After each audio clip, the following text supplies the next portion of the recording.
बोलिए सद्गुरुदेव की जय। वंदनीय संत समाज, श्रद्धा मूर्ति माताओं, बहनों, भाइयों, अभी जो हम लोग भजन सुने पूरा सार आ गया है कि कैसे भजन करना है। लोग तो करते हैं, भजन करते हैं, लेकिन भजन कैसे करना चाहिए और भजन वास्तव में क्या है, इसको बहुत सुंदर बताया गया। एक आपको संस्मरण बताऊं।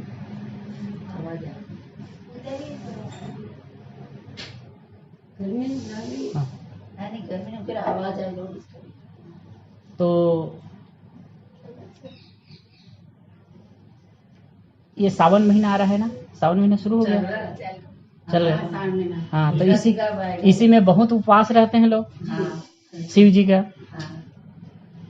एक सज्जन थे, वो रोज आश्रम में आते थे, शायद नहीं, हर सोमवार को आते थे, सोमवार को, और एक थैला भर के बेल पत्ता ले जाते थे, थैला भर के।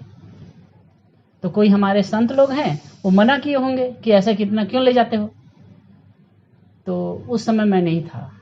फिर बाद में एक दिन वो और आए और आ करके पूछे, मेरे जानते थे। तो जब संत लोग मना किए तब कहे कि मैं महाराज जी को जानता हूँ, यहाँ सेवा भी देता हूँ और उनसे पूछ करके आया हूँ, ऐसे करके वैसे कुछ कहे होंगे। तब कहे कि किसी भी पूछे होंगे, हम नहीं जानते हैं, इतना नहीं ले जा सकते। तो वो नाराज हो गए थे। फिर बाद में फिर आया थैला लेकर के और मुझे पूछे, तो मैं था तापिस में, आया बैठा और कहे महाराज जी मैं यहाँ बिल्ले पत्ता के लिए आया था और ले जा रहा था, तो कोई महाराज लोग मुझे डांटे, मुझे कहें कि नहीं ले जाओ। भाई श्रद्धा की बात है, हम ले जाते हैं। तो मैं कहा कि अच्छा ठीक है, कोई बात नहीं, जो आपकी भावना है, पूजा करते हो, ले जाते हो। तो फिर मैं कहा कितना ले जाते हो। तो कहे थैला, एक थैला। तो मैं कहा चढ़ाते हैं तो 2-3 पत्ता चढ़ाते हैं ना, इतना थैला भर के चढ़ाने की क्या आवश्यकता है। तो इतना तो मैं कभी सुना नहीं हूँ। तो कहे कि एक पंडित जी हैं, उन्होंने कहे कि बेल पत्ता का तोरण बना करके चढ़ाओगे तो तुम्हारी पूरी मनोकामना पूरी हो जाएगी। तब मैं कहा कि किसने आपको भरमा दिया ऐसे। भगवान कहें तो भगवान तो भाव का भूखे है ना। फिर दूसरी बात उनको कहा, वो आपके बीच रखता हूं, कि अच्छा ये बताइए आप, मेरी वस्तु यहां पर पड़ी हो या मेरे 50 रुपये पड़ा है, उसको आप उठा करके मुझे देंगे तो उससे मुझे खुशी होगी, उससे मुझे प्रसन्नता होगी। मेरी वस्तु मुझे उठा करके दे रहे हैं, मुझे क्या प्रसन्नता होगी। बल्कि आप अपनी तरफ से कुछ दे दो तो भाई मैं खुश हो सकता हूं। या किसी को भी मान लीजिए आप उन्हीं की वस्तु को उनको देंगे और प्रसन्न हो, कैसे होगा। आप अपने तरफ से दीजिए ना। तब उसको कहा कि अच्छा ये बताइए, ये संसार किसका है। लोग कहते हैं ना परमात्मा का है, परमात्मा का संसार है। तो कहे कि हाँ परमात्मा का है, उसी भगवान का है। तो मैं कहा कि उसका परमात्मा का ही संसार है तो सब कुछ तो उनका है, सब कुछ को उसने बनाया है, तो उन्हीं की वस्तु उनको दे रहे हो तो कैसे खुशी होगी उनको। सही बात है ना। जब सब कुछ उनका है, सब कुछ उन्हीं का है, तो उन्हीं की वस्तु को उनको चढ़ाओगे तो खुशी होगी उनको। चुप। तो मैं कहा फिर क्या चढ़ाएं, कहते हैं। तो मैं कहा ऐसी वस्तु चढ़ाओ जिसको उन्होंने नहीं बनाया हो, तुमने बनाया हो, आपने बनाया हो, वो वस्तु चढ़ाइए। तब कहे कि ऐसी कौन सी वस्तु है महाराज हमारे पास जो हम चढ़ाएं। तो मैं कहा एक चीज है, वह है अहंकार। अहंकार को अगर चढ़ाओगे ना तो परमात्मा खुश होगा। उसके बिल्ला पत्ता की आवश्यकता नहीं है और कोई चीज की आवश्यकता नहीं है। फल फूल नहीं चढ़ाने मत चढ़ाइए, लड्डू मत चढ़ाना मत चढ़ाइए, उसकी आवश्यकता है भी नहीं। केवल अपने अहम को तोड़ना है। आदमी कहाँ झुकता है, कैसे झुकता है, इसका मतलब महत्व नहीं है, झुकता है इसका महत्व है।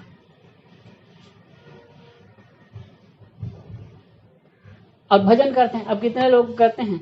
अब भजन करते हैं, ठीक है, राम राम राम राम राम राम जपते हैं, सीता राम राम सीता वो करके जपते रहते हैं, बहुत करते हैं अमुक अमुक समय में। एक आप राजस्थान की घटना बताऊं, फिर अब लखनऊ बताऊंगा। 2002 या 3 में गुरुदेव जी के साथ में हम लोग गए थे। तो थोई क्षेत्र में, थोई सीकर क्षेत्र में थोई एक गांव है, तो वहाँ एक भक्त रहते थे, वो कार्यक्रम कराते थे, बड़ा बड़ा कार्यक्रम, बहुत बढ़िया हुआ था गुरुदेव जी का। और पहली बार जब वहाँ कार्यक्रम हुआ तो उस समय भी मैं गया था, 2-3 बार गया हूँ। तो ये था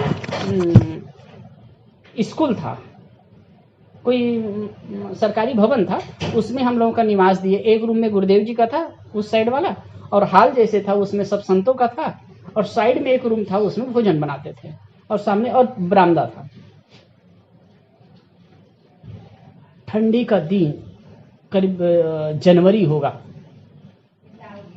कड़ाके की ठंडी, और सब लोग नहीं। अब सामने वाला घर था, पंचायत भवन था, वहाँ अखंड रामायण पाठ शुरू था, उसी दिन शुरू हुआ। और रात भर साहब वो पोंगा लगा करके, माइक लगा करके वो भजन कर रहे थे। इतना जोर जोर से आवाज, हम लोग कोई नहीं सो पाए, कोई नहीं सो पाए। तब मेरे मन में हुआ भी, ये भजन है, ये पुण्य है कि पाप है? भाई सब के सब। तो इसी बात पर बाद में किसी से चर्चा हुई थी, मैं कहा ये पुण्य है कि पाप है? गुरुदेव जी तो सो गए, उस दिन सो गए थे। मैं गुरुदेव जी से पूछा था कि साहब जी इतनी आवाज आ रही है, आप सो पाए? तो कि हाँ भाई, हम मन में नहीं लिए, सो गए। तब गुरुदेव जी के लेवल के सब तो नहीं होंगे ना। अब एक बार डिस्टर्ब हो गए तो फिर उठ गए। तो फिर बाद में कहा कि अच्छा भाई ये सब क्यों करते हैं? तो भजन। तो ये क्या करते, किस लिए? पुण्य के लिए, पुण्य के लिए। तो मैं कहा कि अच्छा ये बताइए, आप जो भजन कर रहे थे, जो कीर्तन कर रहे थे, उसमें कितने लोग थे? तो कि 10 से 15 लोग, 10 से 15 लोग थे। अच्छा ये बताइए, अब वो हार्न लगा करके पूरी आवाज कर रहे थे, और सब आजू बाजू के लोग थे, सब घर के लोग थे, वो लोग डिस्टर्ब हो रहे थे भी। तो किसी को डिस्टर्ब करना, किसी को परेशान करना, ये पुण्य है कि पाप है?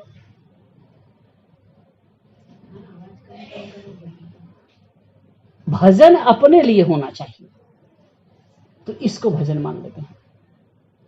वास्तव में ये भजन नहीं है। इसी में एक मैं कहानी और कह दूं। एक सेठ जी थे, सेठ जी बड़ा मतलब अखंड कीर्तन कराते थे, महीना चलता था उसका, महीना। मर करके, कहानी है, मर करके वो यमराज के पास गए। तो यमराज ने लिखा पत्री देखा, उसका कर्मों का रिजल्ट देखा, और कहे इसका स्थान नरक में। एकदम खिन्न हो गया वो, ये क्या काम कर रहे हैं आप? क्योंकि आप मतलब यमराज होकर के, मतलब निर्णय करना चाहिए, आपके यहाँ भी ऐसा होता है गलत? मैं तो अखंड जागरण करता था, अखंड पाठ करता था, और आप मुझे नरक में डालना है, आप मुझे नरक में डालना है। तब उसने कहा कि, और उसके यमराज के सिपाही थे, उनको कहा कि लाओ तो इसका पत्र निकालो। तो कहे कि एक बूढ़ा व्यक्ति मर गया, बीमार था, वो क्यों मरा है? तो उसके जीव को बुलाया गया, पूछा गया, तो क्या कैसे मर गए? तो कहे कि साहब मैं बहुत बीमार था, बहुत बीमार था, ऑपरेशन करा के आया था, डॉक्टर ने मुझे कहा था कि जितना अधिक से अधिक आराम हो सके ठीक हो जाओ। लेकिन जब से मैं आया और इतनी आवाज के साथ में इसका कीर्तन होता था, मैं सो नहीं पाया, और उसके बाद मेरी तबीयत बिगड़ती गई और मैं मर गया। तो कहे इसका पाप तुम्हारे सिर पर। दूसरी बात, तो एक स्टूडेंट मर गया था, तो उसके जीव को बुलाया गया, तो उनको पूछा गया कि तुम्हारी मृत्यु कैसे हुई, तुम्हारी मृत्यु कैसे हुई? तो उन्होंने कहा कि मेरा एग्जाम का समय था, मेरा एग्जाम का समय था साहब, और जोरों की परीक्षा चल रही थी, अब तैयारी हम कर रहे थे। इनकी आवाज से ना तो हम दिन में पढ़ पाते थे ना रात में पढ़ पाते थे। अब इसी वजह से हमारा पेपर सही नहीं गया, इसीलिए आत्महत्या कर लिया। तो खैर इनका पाप भी तुम्हारे सिर पर। तो वास्तव में ये धर्म नहीं।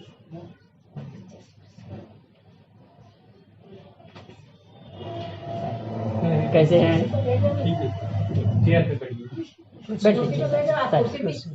साहिब में साहिब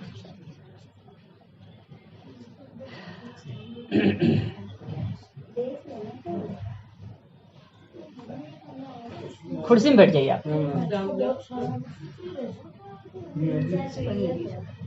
साहिब में साहिब में बैठ जाइए कुर्सी में। बोलो सदगुरुदेव की जय।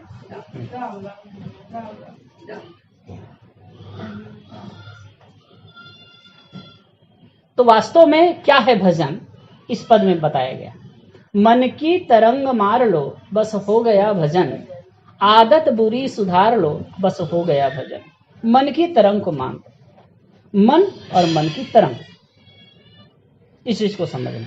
मन क्या है? जो कुछ भी देखते सुनते खाते पीते हैं और जो ज्ञान इंद्रियों से संस्कार ग्रहण करते हैं, वो संस्कार ही मन है, वो संस्कार ही मन है। और इन्हीं संस्कार जो हमारे मन के दो रूप है, समझ लीजिए दो रूप, एक बाह्य मन और एक अंतर मन। एक बाह्य मन है और एक अंतर मन है।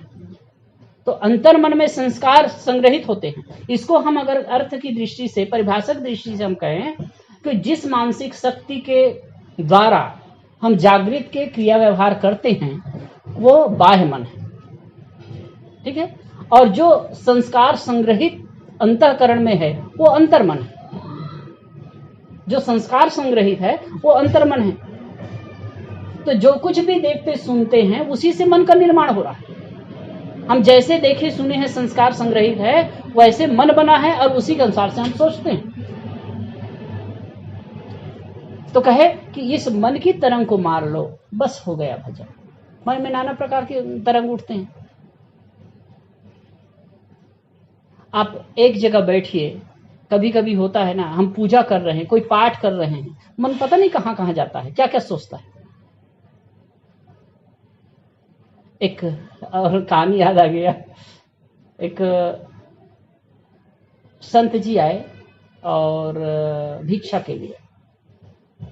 तो जैसे बहन है ऐसे निकली वो भिक्षा देने के लिए। तो संत युवा थे, तो उसने पूछा, अब कभी कभी होता है ना, हम लोग भी कहीं जाते हैं तो कोई भोजन किए, कुछ किए, तो भाई कुछ हम खाए हैं तो कुछ ना कुछ उनके ज्ञान दें, कुछ ना कुछ बताएं, कुछ ना कुछ हम सेवा करें जो हमसे बन सकता है। तो वैसे ही संत जी दरवाजे पर खड़े थे, तो उसने कहा, उनसे थोड़ी वार्ता की। उसने कहा कि बहन, इसने पहले प्रश्न किया संत से, अजहू सवारे सवेरे सवेरे कैसे? तो संत ने कहा, काल न जानियो, काल को नहीं जाना जा सकता। तो फिर संत ने फिर पूछा, अच्छा बहन, तुम्हारे ससुर कहाँ हैं? तो कहा कि वो जूता काटने गए और वो बैठ करके वो पूजा कर रहे थे और उसके पूजा वाला रूम से आवाज सुनाई दे रही थी।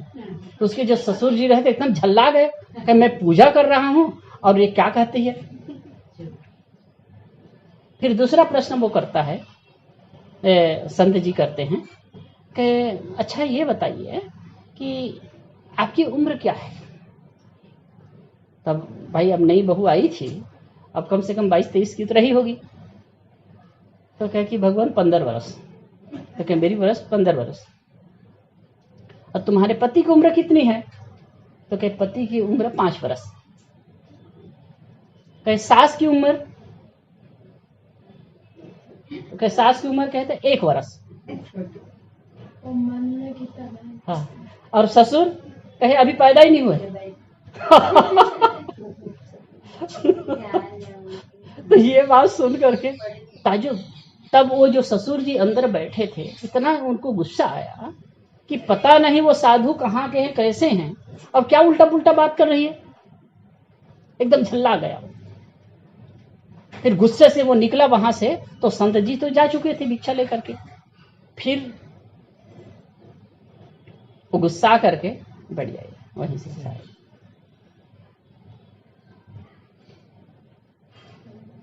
फिर जहां संत लोग ठहरे थे वहां वो गए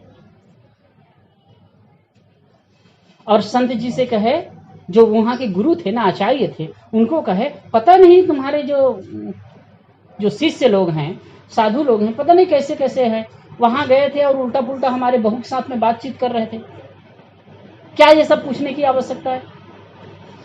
तब उस संत ने, गुरु ने कहा कि क्या बात है भाई, क्यों ऐसा परेशान है। तो फिर ये सब बताया, ऐसे ऐसे हुआ। तो कहे कि इसका अर्थ क्या है। तो कहे कि उस संत को ही बुलाया जाए। उस संत को बुलाए तो कहे कि बेटा क्या प्रश्न उत्तर हुआ इनके घर में। तो कहे कि उन्होंने, बहू ने पूछा भगवान कि अजहू सवारे, वो छोटी उम्र के संत थे जैसे हमारे साहब हैं, तो कहे अजहू सवारे सवेरे सवेरे कैसे, मतलब कम उम्र में साधु कैसे हो गए। तो मैंने उत्तर दिया, काल न जानियो, काल को नहीं जाना जा सकता कब क्या हो जाए। दूसरा प्रश्न, तब कहे कि मैंने फिर प्रश्न किया उनको, कहे कि तुम्हारे ससुर जी कहाँ हैं, कहाँ गए हैं। तो कहे जूता टाकने गए हैं, चांद की दुकान पे गए हैं। तो कहे ये क्या है। तो कहे कि आप कहाँ थे। तो कहे मैं पूजा कर रहा था। तो कहे दिल पर हाथ रखकर ईमानदारी से बताइए कि उस समय आपका पूजा में मन लगा था, क्या सोच रहे थे। तो कहे कि फिर उनको सत्य कहना पड़ा, कहीं सही बात है भगवान, मैं बैठा था लेकिन मेरा जो जूता फट गया था उसके लिए मैं सोच रहा था। तो कहे इसने बुरा क्या कहा। फिर अगली बात पर आए तो कहे कि उनको पूछा गया कि कितनी उम्र है। तो कहे 15 वर्ष। तो कहे जब मैं मायके में रही, जब होश संभाली 7 वर्ष की हुई, तब धर्म परमार्थ में मेरा मन लगा। तो कहे कि असली उम्र वहीं से शुरू होती है। तब कहे अब मेरी उम्र है 15 वर्ष और पति की उम्र 5 वर्ष। तो कहे पति भी कुछ 5 वर्ष से ही धर्म परमार्थ में लगे हैं, इसलिए मैं उनकी उम्र, वास्तविक उम्र 5 वर्ष ही कहा। और सासू 1 वर्ष से लगी है, तो उसकी उम्र 1 वर्ष है। और ससुर जी भले क्रियाकांड कर रहे हैं लेकिन उनका जन्म ही नहीं हुआ है। धर्म का जो काम करते हैं वो दिखावे का करते हैं। तो उनका समाधान हुआ। वास्तव में इसीलिए कहा गया, मन की तरंग मार लो बस हो गया भजन। हम भजन बाहर से भले कर सकते हैं लेकिन अंदर से। एक संत और बैठे थे, बड़ा महात्मा बुद्ध के लिए बात आती है। जंगल में बैठे थे, ध्यानस्थ थे। एक सज्जन वहां से निकले, देख करके कहते, सोचते हैं वो क्या करते थे, भिक्षा मांग करके खा लेते थे और आकर के बैठ जाते थे। एकमात्र कुछ भिक्षा पात्र था। तो कहे कि महाराज मैं देखता हूं कुछ नहीं करते हो, ना तो मंदिर, ना पूजा, ना पाठ, कुछ भी नहीं। कई बार हम लोगों को भी कहते हैं, पारखी साधुओं को, क्या कुछ नहीं करते हो साहब, का आप लोग भजन करते हो पता नहीं चलता है। गुरुदेव जी कहते हैं, कई बार प्रवचन में कहे भी। तो वैसे ही उनको आकर के पूछे, तो कहे क्या करे भाई। तो कोई भजन कीर्तन नहीं करते हैं। तो क्या करे, छूतक लगा रहता है, तो छूतक के समय तो कुछ नहीं होता है। तो कहता आप तो संत हैं, आपको क्या छूतक लगा रहता है। पंडित जी थे, तो क्या छूतक लगा रहता है, आप तो संत हैं। तो कहे नहीं भाई छूतक लगा रहता है। तो छूतक क्या, जब किसी के घर में कोई जन्म ले लेता है वो छूतक माना जाता है, और कोई मरता है तो भी छूतक माना जाता है। तो कहे मेरे घर में हमेशा कोई ना कोई जन्म लेता है और कोई ना कोई मरता है। तो कहे आप तो साधु हैं, आपके घर कहाँ है। तो कहा कि मेरा शरीर रूपी अंतःकरण रूपी घर में रोज कोई ना कोई मरता है और कोई ना कोई जीता है। तो कहे कि काम, क्रोध, लोभ, मोह, राग, द्वेष, आशा, तृष्णा को मैं मारता हूं, रोज रोज उसको मारता हूं, ये मरते जाते हैं। और फिर कभी कभी ये जन्म ले लेते हैं। मैं सद्गुण सदाचार को भी जन्म देता हूँ, वो जन्म लेते हैं। जब ये मरते हैं तो सद्गुण सदाचार जन्म लेते हैं। तो इनका जन्म लेना भी छूतक है और इनका मरना भी, काम क्रोध लोभ का मरना भी छूतक है। तो मैं भजन कहाँ से करूं? तो पंडित जी ने कहा असली भजन तो आप ही करते हैं, यही तो असली भजन है। यही बात कबीर साहब कहे, मन की तरंग मार लो बस हो गया भजन, आदत बुरी सुधार लो बस हो गया भजन। फिर सरल ढंग से उसको कह रहे हैं, आदत बुरी आदत को सुधार लीजिए। गाली देने की आदत है, उसको सुधार लो साहब। क्रोध करने की आदत है, उसको सुधार लो साहब। बात बात में क्रोध करना होता है, खींचते हैं, वो चीज को सुधार लीजिए।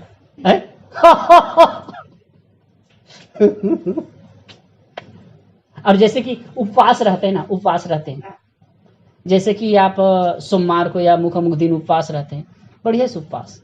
अन्न का तो उपवास हम करते हैं, किसी दिन हम विकारों को उपवास करते नहीं। आप सवेरे उठ जाइए और उठ करके मतलब पथारी पर बैठे ही हैं, भाव से आप बैठिए और एक इत्मीनान से आप सोचिए, जो भी आपके मन में भाव मतलब जो विकार उठते हैं, कहे कि आज के लिए मैं इसका उपवास करूंगा।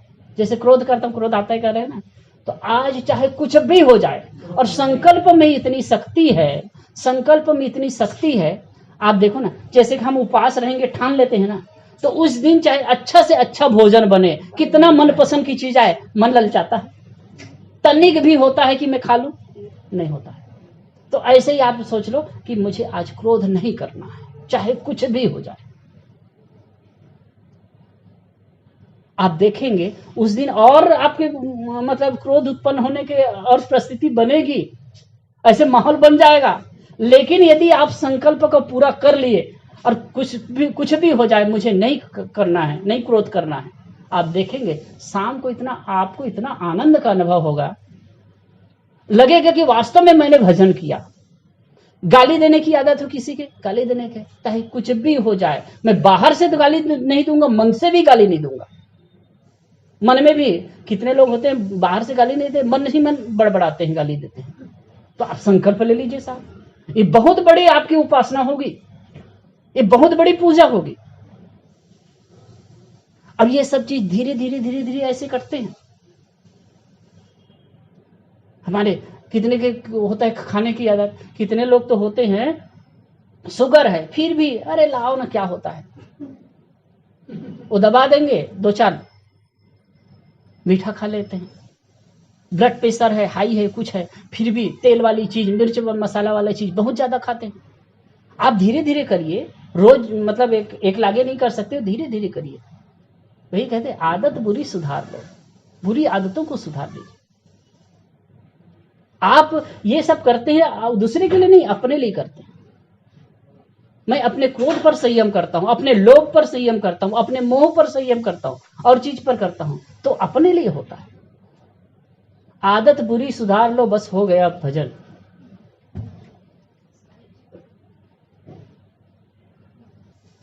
आए हो तुम कहां से और जाओगे कहां, इतना तो दिल विचार लो बस हो गया भजन। आए कहां से और जाओगे कहां? हम लोग आए हैं ना, कहां से आए हैं, किस खानी यूनी से आए, ये तो पता नहीं, लेकिन इतना तो पता है सब मां के पेट से आए, मां के गर्भ से आए। और जाओगे कहां? अगर जैसे कि आपकी इच्छा वासना रहेगी उसी हिसाब से आप जाएंगे। इसलिए कहते हैं ये जीवन जो सुंदर अवसर मिला हुआ है। ये एक कहानी और कह दूं मैं, आज बहुत कहानी आ गई मेरे मन में। एक परकोटा था, कहानी सुने होंगे, परकोटा था, एक नगर था, उसके चारों ओर परकोटा था। वहां एक अंधा व्यक्ति घुस गया, वो नहीं देख पाता था, घुसा। तो फिर वो बहुत दिन तक रहा, फिर मन में हुआ कि इस नगर से मुझे बाहर निकलना है, कैसे निकलूं? तो किसी ने को पूछा कि भाई इस नगर से मुझे बाहर निकलना है, निकलूंगा कैसे? तो कहे कि ऐसा करिए, आप ये दीवार है ना, दीवार को पकड़ करके चलना शुरू करिए, और जहां पर जो दरवाजा आएगा निकल जाइए। तो वैसे करिए, छोटा नगर था तो वो पकड़ करके चलना शुरू किया। और उसको खुजली की आदत थी, तो खुजलाने लगता था। और जब चलने की आदत हो अब कोई कोई का होता है जैसे कि उम्र के बाद में आंख की ज्योति चली जाती है तो उनको बहुत कठिन होता है, लेकिन जो जन्मजात अंधे रहते हैं ना उनको कोई फर्क नहीं पड़ता है। एक सूरत आश्रम में मैं एक अंधे व्यक्ति को देखा हूँ, सूरदास था, चश्मा लगा के आता था और वो ड्यूटी भी करता था, बैठता था। तो उनके चलने के अंदाज से मुझे पता चल गया, बिल्कुल इतना अप टू डेट लगता था कि कहीं पता नहीं चलता था, काला चश्मा लगाया था। तो मैं बैठा था, एहसास हो गया। तो मैं कहा कि आप नहीं देख पाते हैं? तो कह नहीं शायद, समझ गए बात संत है करके। तो कह नहीं देख पाता हूँ। तो कहे कि आपको कोई परेशानी होती कि नहीं? तो उन्होंने क्या बात कही, कहे आंख वालों को परेशानी हो साहब, मुझे नहीं होती। आंख वालों को परेशानी हो, मुझे नहीं होती है। तो ऐसे ही वो तो जन्मजात होते हैं, उनको उतना परेशानी नहीं होती, वो चल लेते हैं, अपना निकाल लेते हैं। तो वैसे ही वो चल रहा था और खुजली थी, और जैसे वो दरवाजा पास खुजराने लगे और निकल जैसा। ऐसे ही वास्तव में ये जो अंधा कहिए ना, ये जीव है। अब ये संसार रूपी परकोटा में आया है और इससे निकलना चाहता है, अनेक खानी योनि में घूमता है और घूमते घूमते घूमते घूमते वो निकलना चाहता है। ये मानव जीवन रूपी दरवाजा है और इसमें निकलना चाहता है, लेकिन यहां फिर वही विषय वासनाओं की खुजली, खाने पीने देखने सुनने, अब इसी में वो पढ़ करके ये दरवाजा फिर बाहर हो जाता है, निकल जाता है, मानव जीवन खसक गया। और अंततः लगता है कि अधिकतम लोगों को लगता है कि वो जो करना था नहीं कर पाया, समय यूं ही बीत गया। गुरुदेव जी एक वाक्य नहीं कहते थे, रोते रोते बच्चा जन्म लेता है, शिकायत करते करते जीते हैं और पश्चाताप करते करते मरते हैं। अधिकतम लोगों की दशा यही है, अधिकतम लोगों की शिकायत करते करते जीते हैं और पश्चाताप करते करते मरते हैं। आप समझना, कोई भी बूढ़ा व्यक्ति, कोई भी व्यक्ति है, अंतिम समय में पूर्ण मतलब लगे कि अपने आप में पूर्ण संतुष्ट है, मैं जो करना था वो कर लिया, ऐसे ही जिसके मन की स्थिति है ना, चाहे वो माता हो, बहनें हो, कोई भी हो, आप समझना वो संत की स्थिति में है, वो संत की स्थिति। ऐसा होना चाहिए। ये मन की पवित्रता अगर जीवन में है, यही जीवन की असली कमाई है। इसलिए कबीर साहब ने कहा, आए हो तुम कहां से, जाओगे तुम कहां, इतना तो दिल विचार लो, बस हो गया भजन। मत मत की वाणियों को मित्र साधु संग में, निकाल सार सार लो, बस हो गया भजन। मत मत की वाणियों को, सार वाणी भी है, असार वाणी भी है, तो सार वाणी को लो। कबीर साहब ने और भी कहा है, साधु ऐसा चाहिए जैसा शुभ सुभाए, सार सार को गही रहे, थोथा दे उड़ाए। तो सार वाणी को ग्रहण कर लीजिए। मनुष्य का स्वभाव है गलत चीजों को ज्यादा पकड़ता है, हम सबका स्वभाव है, मन है गलत चीजों को ज्यादा पकड़ता है। आप ज्ञान की बातें बार बार सुन रहे, लेकिन वो पूरा नहीं पकड़ाएगा। लेकिन कोई गलत बातें हो जाए, वो बार बार, वो सीधा आप बैठ जाएगा, जीवन भर नहीं बोलेंगे। अब ये क्यों होता है? होता है ऐसे, ये है कि जिस चीज को आप सुने हैं ना, वो नहीं भूलता है, उसका कारण है उसको बार बार सुनते हैं, तो इसीलिए वो भूलता नहीं। और सही बातों को हम उसके मतलब एक प्रकार से जो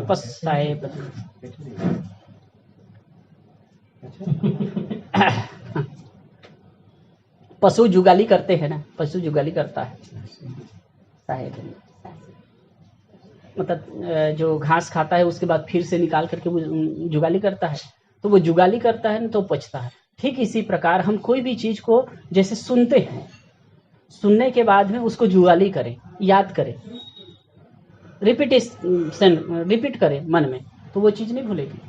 वैसे हर बातें आप सुनोगे वो उतना पूरा याद नहीं रहेगा। एक मनोविज्ञान के संबंध में कुछ दिन पहले मैं वीडियो देखा था, तो उसमें एक बात कहे, जैसे हम रात में जाते हैं, सोते हैं ना, सो जाते हैं, तो शरीर तो हम सो गए, शरीर सोया हुआ है, लेकिन कुछ कुछ फंक्शन शरीर के काम ऑटोमेटिक करते रहते हैं, जैसे दिल का धड़कना है, श्वास का चलना है, ब्लड का सर्कुलेशन होना है, ये सब चलता है। इसी प्रकार आपका मस्तिष्क भी ऑटो रूप से काम करता रहता है। तो मस्तिष्क का क्या क्या काम है, उसमें बताया गया था कि आपकी जो मस्तिष्क है ना, उसमें जो कुछ भी हम दिन भर में हम देखे सुने जाने हैं, वो जो स्टोर है उसको मस्तिष्क है उसको डिवाइड करता है, और किसको मतलब डिलीट करना है, किसको रखना है। जैसे कि कोई ऑफिस में काम करने वाले होते हैं, कुछ रहता है तो फिर दिन भर काम करते हैं, उसके बाद फिर बेकार चीज कचरा फेंक देते हैं ना। इसी प्रकार से मस्तिष्क में ऑटो रूप से सिस्टम से होता है कि भाई अमुक चीज को डिलीट करना है, इसको हटाना है, इसको चीज को सेव करके रखना है। तो जिस चीज में हमारा फोकस अधिक होगा ना, जिन बातों में, चाहे गाली गलौज की बातों में, चाहे निंदा चुगली की बातों में, चाहे किसी चीज को, हम जिस चीज पर ज्यादा भार दिए रहेंगे वही चीज सेव हो जाएगा। अब इसीलिए कहते हैं जागृत में जो है सजगता हम रखेंगे, जितनी सजगता रहेंगे, और जैसे वो चीज को नेग्लेक्ट करते जाएंगे, गलत चीजों को नेग्लेक्ट कर दिए, हटाओ हटाओ, तो क्या है, जैसे हम सोएंगे ना तो ऑटो रूप से जब हमारा मस्तिष्क का काम करने लगेगा तो गलत चीज हटता जाएगा और सही चीज से होता जाएगा। और अगर जिन जागृत में असावधान हुए तब क्या होगा, गलत चीज भी वो सेव हो जाएगा और वही बाद में हमको परेशान करेगा। फिर वही तरंग बन के मन में उठेगा और उसी से हम आंदोलित होंगे, विचलित होंगे। और ऐसी स्थिति में फिर कभी कहे कि भाई एकांत में ऐसा बैठे तो संभव नहीं होता है। इसलिए हम सबको चाहिए कि हम अपने मन के तरंगों को मारे। वास्तव में सच्चा भजन यही है। कबीर साहब कहते हैं कि मन की तरंग मार लो बस हो गया भजन। मन की तरंग है, जो विचार हैं, विचारों जो भावनाएं उठती हैं तो गलत भावनाएं हैं, गलत तरंग है, उसको तोड़ देना, उसको साफ करना, मन सकारात्मक बनाना, यही असली भजन है। और इसके लिए हम सबको प्रयास करना है। बोलो सदगुरुदेव। साहिब जी विराजमान हैं, आपसे निवेदन है कि आप अपने अमूल्य विचारों से हम सबको लाभान्वित करें। साहिब